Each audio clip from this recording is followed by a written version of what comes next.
There are secrets that are protected not by modern security systems or digital locks, not by cameras or alarm systems or the technological apparatus of contemporary surveillance, but by something far more ancient and far more powerful, by the absolute certainty that no one would dare attempt to cross the boundary that has been established. This is the story of a woman who was trained in the language of locks, who understood that every lock, no matter how old, no matter how sophisticated, no matter how carefully it was designed, was created with the assumption that someone at some point should be able to open it. And it is the story of what happens when that woman discovers that the lock was protecting something far more significant than anyone realized, that the room contained answers to a question she had been asking her entire life, and that opening the lock meant opening a door that could never be closed again. Her name is Zara Mitchell, and she is 41 years old, and she has spent the last 25 years working as a professional cleaner.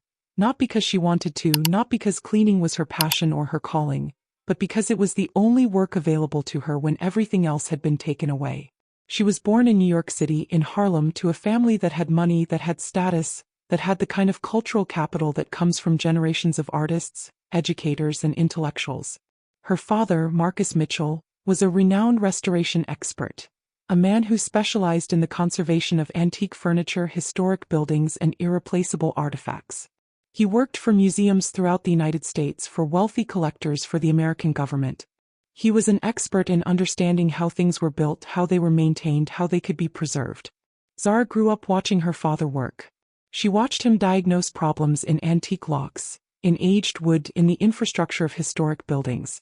She learned from him that expertise was a form of power, that understanding how something worked gave you the capacity to fix it, to change it, to ultimately control it. Her father was meticulous. He was careful.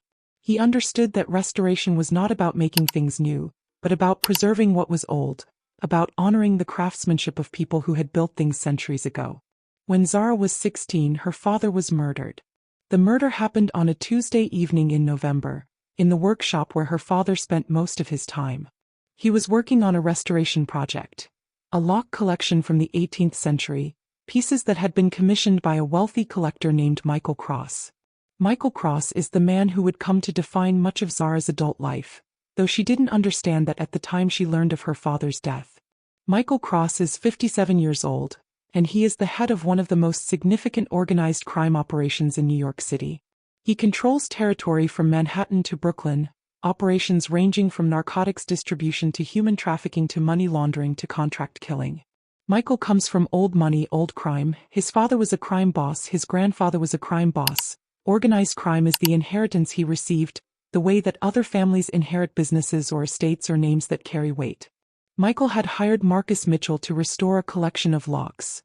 Locks that were, according to the official story, antique locks that Michael had collected as a hobby, locks that he wanted preserved for their historical and aesthetic value. But the locks were not a hobby. The locks were security.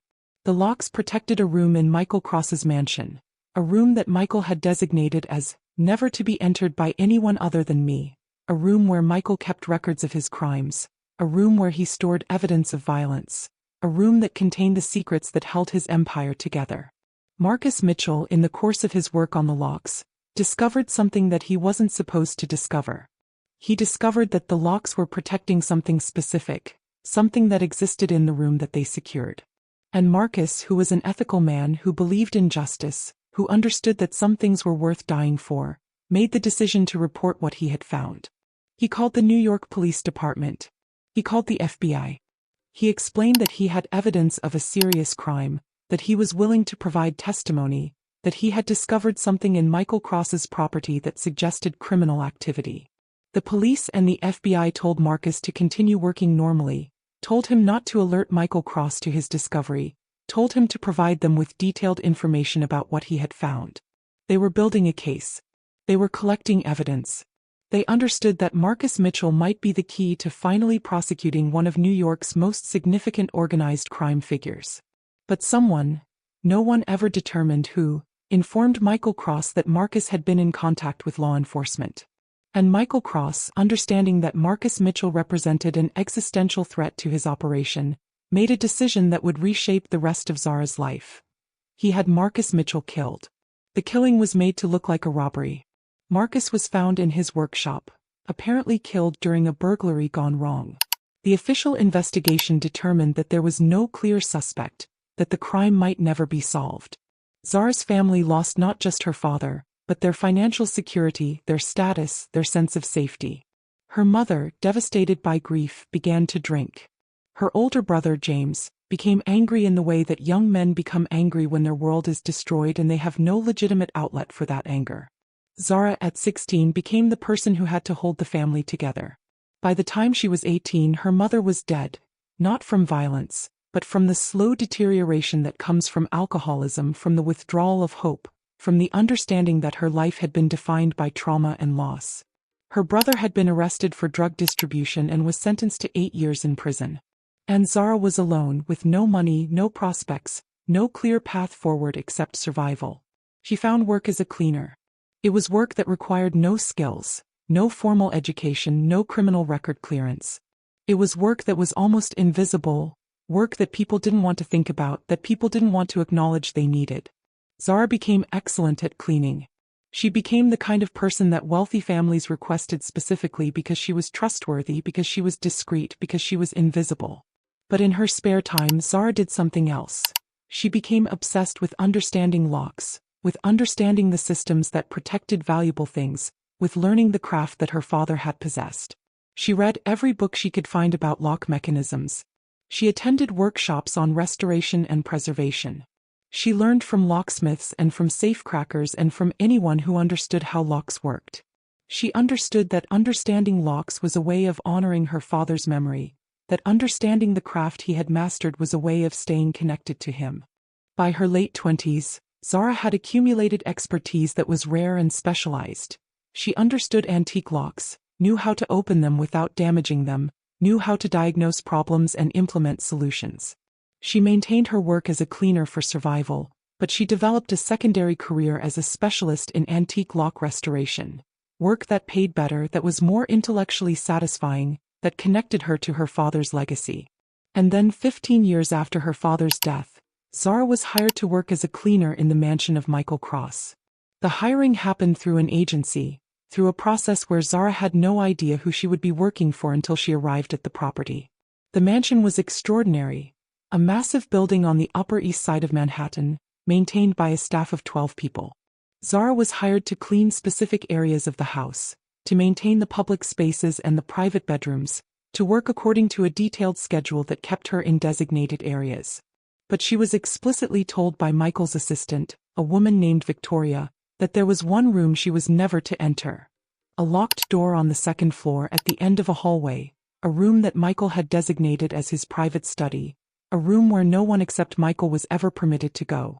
"Don't attempt to open that door," Victoria told her in her initial briefing. "Don't ask about it. Don't acknowledge it exists. Mr. Cross is very particular about his privacy, and that room is something he keeps secure. If you attempt to enter or if you disturb the lock in any way, you will be terminated immediately. Do you understand?" Zara understood. She worked in the mansion for 3 months without once thinking about the locked door, focusing on her assigned cleaning tasks, maintaining the public spaces, being invisible in the way that cleaners are invisible. But then something happened that changed everything. Zara was cleaning the hallway outside the locked room, and she noticed something that her trained eye immediately recognized. The lock on the door was showing signs of deterioration. It was an 18th century lock of the type that her father used to restore. The lock was designed with a specific mechanism, a specific tolerance, and Zara could see that the mechanism was beginning to corrode, that the lock was becoming less secure, that without proper restoration and maintenance the lock might fail. And Zara thought about what that meant. She thought about a lock that her father had worked on, a lock that protected a room in the mansion of the man who had ordered her father's death, a lock that was deteriorating and might fail at any moment, revealing whatever secrets it was protecting. She didn't attempt to open the lock. She didn't touch it. But she began to pay attention to it. She began to observe it more carefully with each visit to the mansion. And she began to understand through careful observation the specific dimensions and mechanisms of the lock. Information that, combined with her expertise in antique lock restoration, gave her the capacity to open it. The question became not whether she could open the lock, but whether she should open the lock. The answer to that question came on a Thursday afternoon when Zara was in the library of the mansion, dusting shelves, and she overheard a conversation between Michael Cross and one of his operatives. The conversation was about murder. The operative was asking for permission to kill a woman, a federal prosecutor who was building a case against Michael's organization. Michael refused permission. "Not yet," he said. "Killing federal prosecutors creates too much attention. We'll wait until the case is further along and then we'll remove her. But not now. Now we let the legal system do our work and we watch how the case develops." Zara heard this, and she understood something that had been building in her for 25 years. She understood that Michael Cross was not just a criminal, but that he was someone for whom killing was a reasonable tool, someone for whom other people's lives had no value except as obstacles to be eliminated. And she thought about her father. And she made a decision. That evening, after all the other staff had left the mansion, Zara returned to the locked room. She brought with her the tools that she had accumulated over 15 years of studying antique lock restoration. Tools that had belonged to her father, tools that she had purchased from specialty shops, tools that she had learned to use with precision and care. She brought her knowledge. She brought her expertise. She brought her absolute certainty that she could open this lock, that she could discover what was inside, that she could find the answers to the questions that had haunted her for 2.5 decades. The lock was complex. It was an 18th-century mechanism, a design from the 1700s that was considered nearly impossible to pick without the proper key. But Zara didn't try to pick it. Instead, she used techniques that her father had taught her, techniques that came from understanding the internal mechanism of the lock. The levers, the springs, the precise tolerances that the lock required to function. She began the process at 8 in the evening. She worked with absolute focus, with the kind of concentration that comes from understanding that you are doing something that might change the entire trajectory of your life. She felt through her fingertips the subtle feedback that told her whether she was approaching the solution or moving in the wrong direction. She visualized the internal mechanisms. She understood at a visceral level how the lock was constructed. She knew where the pressure points were, where the leverage existed, where the subtle shift would occur when she was approaching the solution. It took her 4 hours. 4 hours of careful manipulation, of understanding the internal resistance of the mechanism, of feeling through her fingertips the subtle feedback that told her whether she was on the right path. At approximately midnight, she felt the resistance change. She felt the internal mechanism shift. And the lock opened. Zara sat there for a moment, her hands shaking, understanding that she had just crossed a line that could never be uncrossed. She had opened a door that she was absolutely forbidden to open. She had violated the explicit instruction of someone who had the power to have her killed.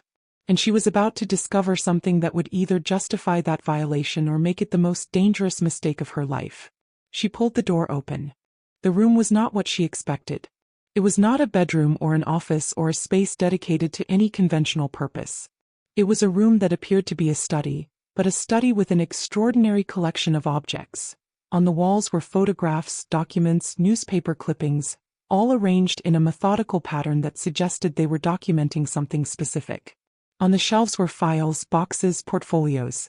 In the center of the room was a large desk, and on that desk were more documents, more evidence, more proof of something that had been kept secret. Zara stepped inside and she began to read the documents. And with each document she read, she understood more and more that this room was a shrine to violence, a shrine to murder, a shrine to the accumulation of power through the elimination of threats. But more specifically, she found something that made her blood run cold. She found a file that contained her father's name. She found photographs of her father's body. She found the police report from his death.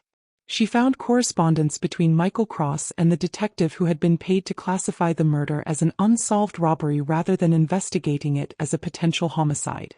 And most significantly, she found a letter written in Michael Cross's handwriting, describing in detail the conversation he had with the person he hired to kill Marcus Mitchell, describing how the killing was supposed to look, describing the price he paid for the service. The letter detailed everything. It named the person who had done the killing. It explained the motive. It documented the murder in a way that would be absolutely devastating to Michael Cross if it ever became public. Zara stood in that room, holding her father's death certificate, and she felt something transform inside her. For 25 years she had been living in a kind of suspended grief, a kind of incomplete understanding of what had happened to her family. Now, holding the evidence, she understood with complete clarity that her father had been murdered by the man who employed her, the man who had destroyed her family, the man who continued to destroy families through his criminal operations. She took photographs of everything in the room. She photographed the letter. She photographed the photographs. She photographed the documents. She took her phone and she systematically documented every piece of evidence that proved that Michael Cross had ordered her father's death. She recorded everything. She captured the moment where she discovered the truth that would reshape the rest of her life. And then she heard footsteps in the hallway. Michael Cross was coming. Zara didn't know why. Maybe he heard something, maybe he had a routine nighttime walk, maybe it was simply terrible luck. But he was coming down the hallway toward the room where Zara stood, holding photographic evidence of his murder of her father. She understood in that instant that she was in extreme danger, that Michael Cross would not hesitate to kill her, that she had just discovered something that made her a threat to his entire operation. She made an instant decision. She pulled the door closed behind her. She heard the lock click back into place, though it was no longer locked, just positioned to look locked. She pressed herself against the wall beside the door in the shadows and she waited. Michael Cross approached the door. He paused for a moment as if sensing something was wrong. He looked at the door. He examined the lock.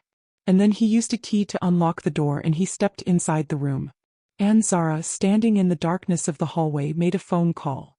She called 911. She called the New York Police Department. And she told them that she had evidence of a murder, that she knew who had committed it, that she was currently in the home of the suspect, and that she needed them to come immediately. The police took her seriously. She had called from inside the home of a known organized crime figure. She had claimed to have evidence of an unsolved murder. They dispatched a team immediately. They arrived within 15 minutes. In the meantime, Michael Cross stood in his shrine to violence, confronted with the understanding that someone had accessed his most secret room, that his carefully maintained secrets were now exposed. He looked around at the photographs, the documents, the evidence of his crimes.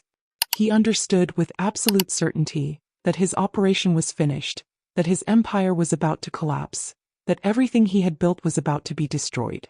When he emerged from the room, he found Zara standing in the hallway, and he understood immediately what had happened. "You opened the lock," he said, and his voice contained the kind of certainty that comes from understanding that a boundary has been crossed that cannot be recrossed. "I opened the lock," Zara confirmed. "I found evidence that you murdered my father. I found the documentation of your ordering his death. And I found proof that you paid police officers to cover up the murder." Michael looked at her with an expression that was almost sympathetic and he said, "I'm sorry about your father. He was a good man and he understood something that most people don't understand, that some secrets are not worth knowing. He contacted federal law enforcement. He made himself a threat. And I eliminated the threat. It's not personal. It's just business." "It's personal to me," Zara said. "It's personal to everyone whose father has been murdered because they refuse to accept your crimes." Michael stepped toward her and his hand moved toward his jacket, where Zara assumed he carried a weapon. But he never got to retrieve it because at that moment the New York Police Department breached the mansion. Officers came through the front door, came through the back door, came through windows, came through every entrance with weapons drawn. Michael Cross was surrounded. He was arrested. He was read his rights. And as he was being led away, he looked back at Zara and he said something that would stay with her for years. "You opened a lock that should have remained sealed. And now everything will change for both of us." What happened next was extraordinarily complex. The room that Zara had photographed, the shrine to violence, became the centerpiece of a federal investigation into Michael Cross's criminal operations. The evidence in that room led to the identification of victims, to the prosecution of co-conspirators, to the unraveling of Michael's entire operation. But the evidence also raised questions about corruption within the NYPD, about how a murder could have been covered up, about which officers had been paid by Michael Cross to bury the investigation into Marcus Mitchell's death. A federal task force was established. The task force discovered that the detective who had been paid to cover up Marcus's death was still employed by the NYPD, still had access to sensitive cases, still had the authority to influence investigations. That detective was arrested. He pleaded guilty to federal corruption charges and received a 7-year sentence. And Michael Cross was prosecuted not just for Marcus Mitchell's murder, but for a dozen other murders documented in his shrine room, murders that had been committed over decades, murders that had been covered up, murders whose victims' families had never received justice. Michael Cross was convicted and sentenced to life imprisonment. But there was one complication that no one had anticipated. Zara was initially charged with breaking and entering, with trespassing, with violating Michael's privacy by opening the locked room. The charges were minor compared to the charges that Michael faced, but they were still charges, and they required Zara to defend herself in court. She was arrested. She was processed. She was facing potential jail time for discovering evidence of her father's murder. The trial was brief. The defense presented the argument that Zara had observed signs of deterioration in the lock, that she had been trained in antique lock restoration, and that she had become concerned about the structural integrity of the lock and had opened it to inspect it.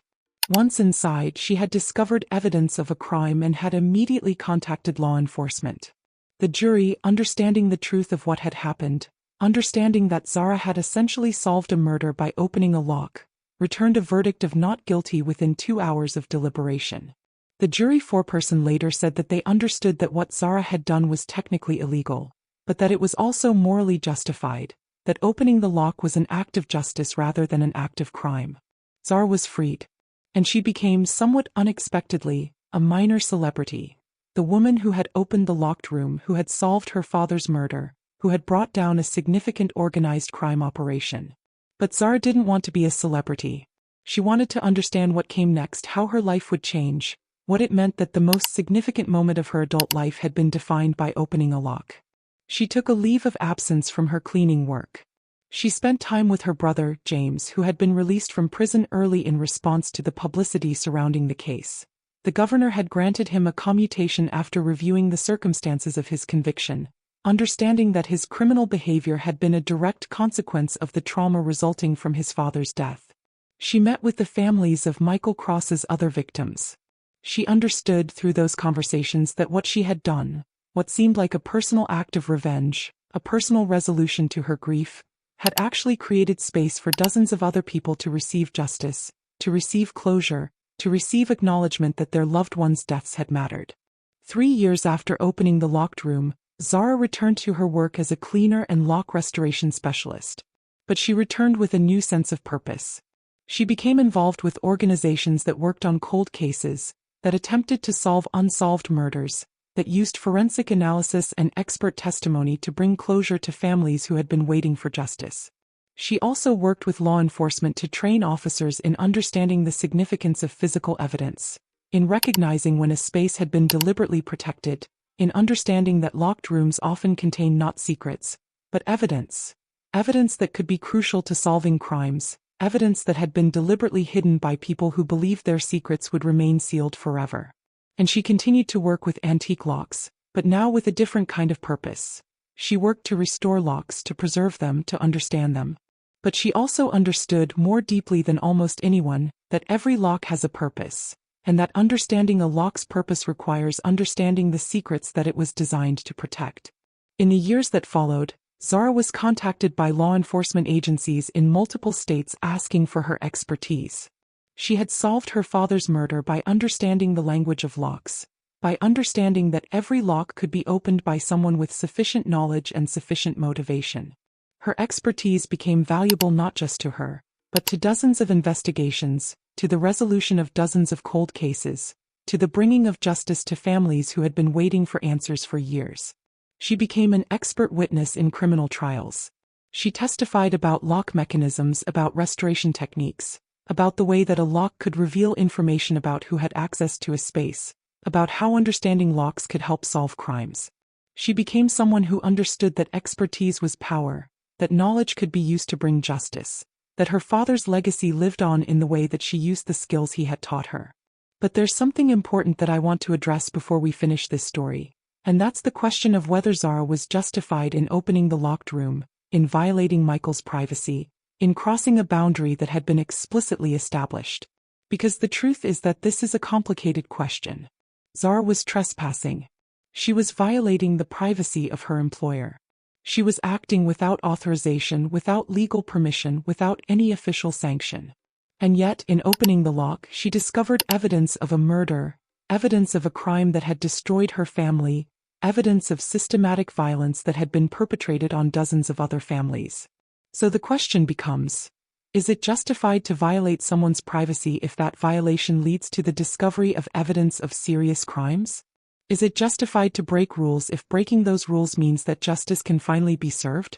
These are questions that societies have been asking for centuries, and they don't have easy answers. But what we can say is that Zara's choice, her decision to open the lock, had consequences that extended far beyond her personal grievance. Her choice led to the prosecution of a dangerous man, the resolution of multiple murders, the transformation of her own life, and the provision of closure to dozens of families. So I want to ask you a question. If you were Zara, if you had the knowledge to open the lock, if you had discovered that your father's murderer was living directly above you, would you have opened the lock? Or would you have respected the boundary, respected the privacy, respected the rule that said, never enter this room? And if you did open the lock and if you discovered what Zara discovered, would you feel justified in what you had done? Would you feel like you had finally received justice? Or would you feel like you had crossed a line that couldn't be uncrossed? Drop into the comments and tell me your answer. Tell me whether you think Zara was right to open the lock, whether the end, the discovery of a murder, the justice served, justified the means, the violation of privacy and the breaking of rules. Tell me where you're from. Are you from New York? Are you from a city where unsolved murders still haunt families? Tell me your story, because this community is built on people who understand that sometimes justice requires us to cross boundaries, to violate expectations, to refuse to accept the lies that power uses to protect itself. And if this story moved you, if you felt Zara's desperation, if you understood why she had to open the lock, if you were moved by the possibility that a woman could solve her father's murder by understanding the language of locks, please hit that like button. We're targeting 12,500 likes on this video because this story deserves recognition. This is a story about a daughter seeking justice for her father, about the power of expertise, about the way that understanding how things work can sometimes be the key to unlocking truth. Subscribe right now because there are 20 more stories about the aftermath of Michael Cross's conviction, about the families who received justice, about the cold cases that Zara helps to solve, about what it means to dedicate your life to bringing closure to people who have been waiting for answers. We're going to explore the other rooms, where we discover that Michael Cross had multiple mansions, multiple locked rooms, each one containing evidence of different crimes, different murders, different secrets. We're going to investigate the corruption, where we follow the federal investigation into the NYPD officers who were paid by Michael to cover up crimes, where we discover how deep the corruption ran, how many cases were compromised by bribes and influence. And we're going to tell the story of the families, where we follow the relatives of Michael's other victims as they finally receive closure, as they finally understand what happened to their loved ones, as they finally have the opportunity to grieve properly, to honor the memories of people whose deaths had been hidden and obscured for decades. I'll see you in the next video. Don't be late, because the story of the locked room is just one door in a much larger building of secrets. And there are so many more rooms to open, so many more locks to understand, so many more mysteries waiting to be solved by someone who is willing to look carefully, to listen closely, to understand that every lock has a reason for existing, and that understanding that reason is the first step toward justice.